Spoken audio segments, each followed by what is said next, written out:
Hey, welcome back to Restoring Christine, where we were restoring a 1956 Chevy Bel Air right here in my garage, but thanks to Hurricane Ida, life's become all about generators, gas cans, and chainsaws. So, just want to show you this video this morning. This is going to be, as of this recording, we've survived Hurricane Ida. It's been a little more than a week now. This is Labor Day. The storm blew through a little more than 7 days, or right at 7 days ago, last Sunday. And we lost power for a week here. Most of our area still does not have power, but they estimate a few more weeks before everybody's restored in the New Orleans area. So what you're about to see is going to be the last week in recollection. It's a collection of thoughts and musings and images from around the area. And so we're going to fill in with this until we're able to get back on restoring Bel Air. So thanks for tuning in.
I don't know what it's doing, but I just had to put starter fluid in it, so let's see if it starts.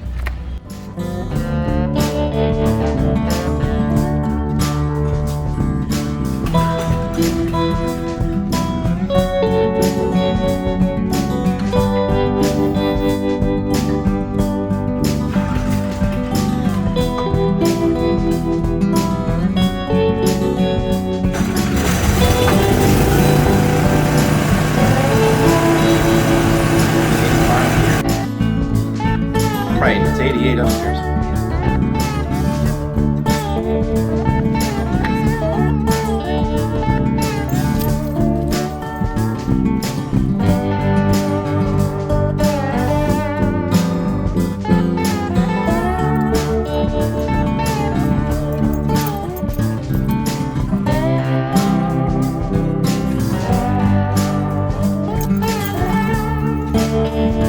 Oh, you been...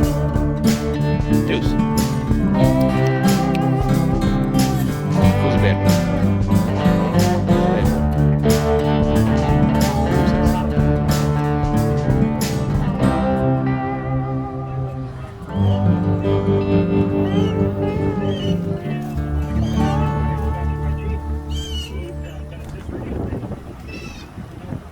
The devastation is just like trees like this. It just rolled over. It looks like almost a model. It looks like something out of Beetlejuice.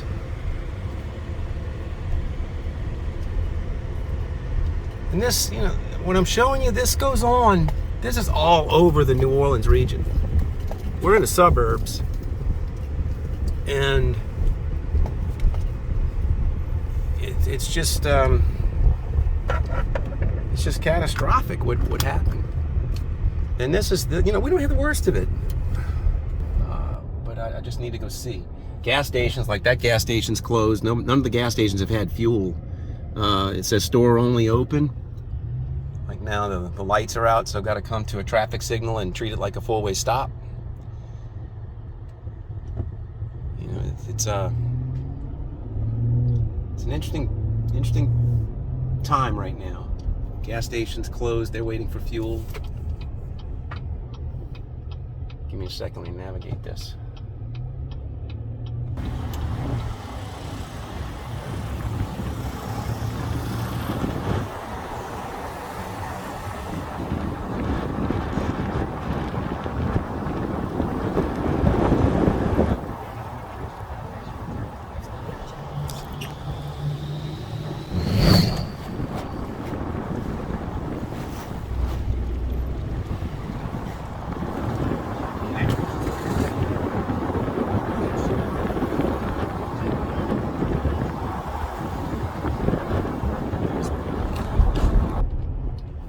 This is Lakeside Shopping Center. Look at all the Highline trucks that are lined up here. This is crazy. This is new. They're staging. These guys have been working all the neighborhoods, and I don't know what they're doing right now. They're all coming. They all seem to be coming to the shopping center here. It's where I guess they've been triaging, but they're working on major lines that are out over there, I think. But it's not all of those vehicles. I guess maybe those vehicles had finished what they needed to do in the area. It's unbelievable when you get into this. It just really is. Here's something you don't think of: a generator that has to drive AT&T, has to drive telecommunications. They're loading up water and tarps. So it must be National Guard doing this. It's all over. And what's really funny is where they're doing this. See the sign that says testing? This was a COVID testing site just last week, or I'll say last week, the week's blend. It's 2 weeks ago. So before Ida. This is approaching my office up here, and I'm gonna have to sneak around because this is where the roof blew off. I'm gonna show you something in this video. Let's see if when I go through editing, maybe I'll be able to do it. But that roof blew off into the street and destroyed everything right there. And that's just 2 blocks from my office. So I'll show you that through editing.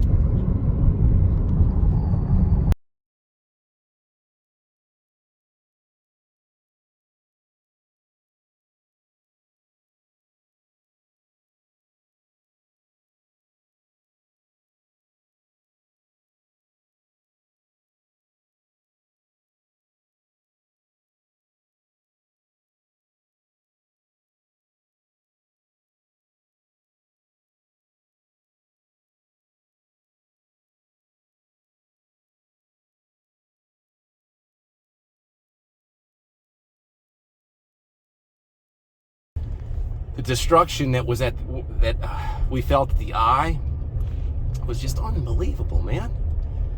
Those poor people.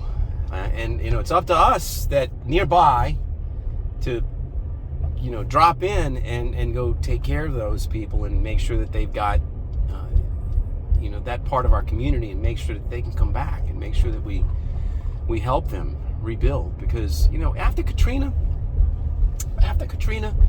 a lot of people that aren't from here were saying, oh, you should move. Just pick up and move. Why do you stay there? I can't believe you stay there. It's such an unsafe place. Hurricanes, you're going to get hurricanes every year. And we're like, really? New Orleans had Western settlers. There were Native Americans here long before Western settlers. But we've had Western settlers here since 1699, 1700 or so. We've been here for 300 years in the New Orleans area. And, give up? I don't think so. So this storm went up, and it ended up, it approached New York, New Jersey, and flooded New York, New Jersey out. And hey, I feel bad for them too. But maybe now this will wake some people up and say, look, this hurricane thing is it's not a Gulf South problem. This is a national and global problem, man. This is not just a small issue. It is a big issue. It really is. So we're gonna have to figure out how to deal with it. We're gonna have to figure out, what to do. We're gonna have to figure it out. Just down the street from our building, they got Highline workers. They're working down there, trying to get those poles up. So that's what gives me hope about having power here at work pretty soon. There's a lot of apartments around here, so I know there's a lot of people that are suffering in the heat. A lot of them are outside right now just trying to get a respite from the heat. Humidity is really low today, which is fortunate. It's been high, so this is probably one of the more comfortable days. Across the street from me, they have roof damage, and they were fortunate they got a roofer that's able to come and take care of that. I mean, most everybody here has roof damage. For finding a contractor, good luck, because you're competing with umpteen thousand other people trying to do the same thing. So I mentioned I tried to turn off an emergency generator before the storm, and I just want to show you what that looks like and what's going on with that. Here it is.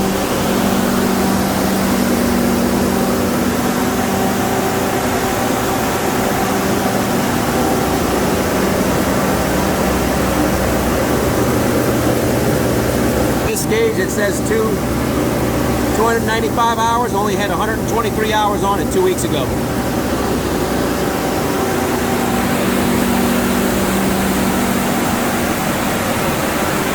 This thing's been running continuously. Believe me, it's hot as a firecracker in this truck. Ridiculous. This is my feed. And that's a triple transformer bank. And it is toast. Goodbye. See ya.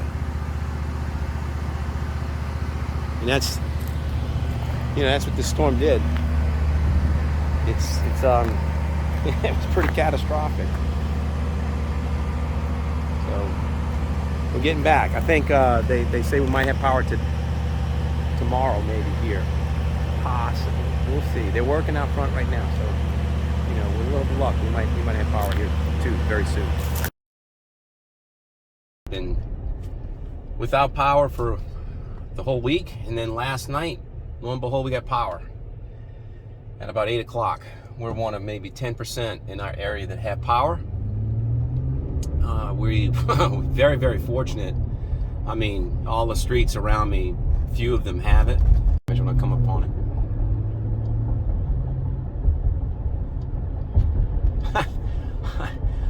I stopped shaving when we couldn't have a bathroom and a shower and everything, so I stopped shaving, and then hell, it went long enough. I said, well, I'm not gonna shave until power comes back on.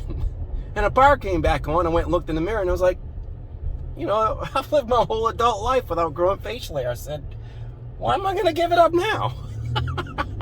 So I'm keeping it. I asked my wife, I said, what do you think? And she's like, well, I think it looks kind of cute. I'm like, oh, okay. That's all I need.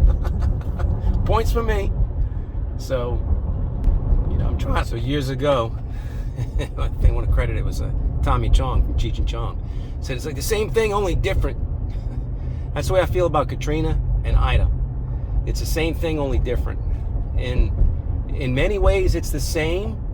A lot of the damage is similar. I think the wind damage for Katrina was a lot worse. The flood damage is no comparison. I mean, the levees failed for Katrina, flooded out New Orleans. That's a different kind of body blow to come back from. But now, it's so much different with Ida. It just seems to be, it's easier right now for us to get by. We're sooner, everything's being repaired sooner. Everybody kind of knows how to act. We knew how to prepare. There's a lot of people more prepared for this storm than they were. A lot more houses with whole house generators. A lot of people with portable generators. I have a portable generator, and it's because of these storms. And the next storm, I'm going to have if it's next season, let's say next season, I will have a whole house generator. I'm not, we're just realizing that's just what you've got to do. So, but I think this time for this storm, we're gonna bounce back a lot quicker. We've already bounced back a lot quicker in a week, and believe me, we got some catastrophic damage. So now the thing is, if we can heal the neighboring areas, then we can bounce back, and we can jump back into Terrebonne, Lafourche, St. John the Baptist Parish, Houma, Hammond, Golden Meta, Galliana, all of those areas. We can bounce into those areas now because we've got our foundation set here. We can,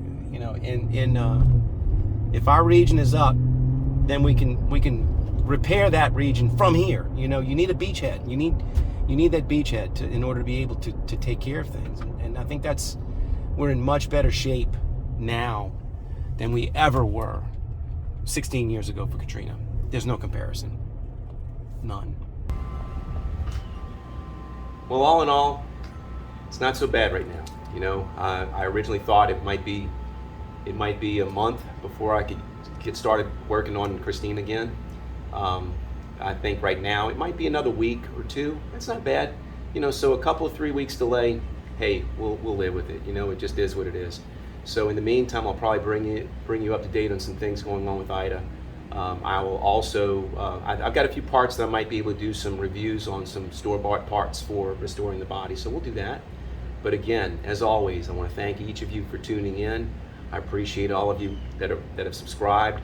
If you like the channel, please do click that subscription button. And if you like the videos, please, you know, click a thumbs up and give us a like. So again, thanks to each and every one of you. Appreciate the well wishes and the thoughts. Keep the encouraging thoughts going. Stay positive. Cheers.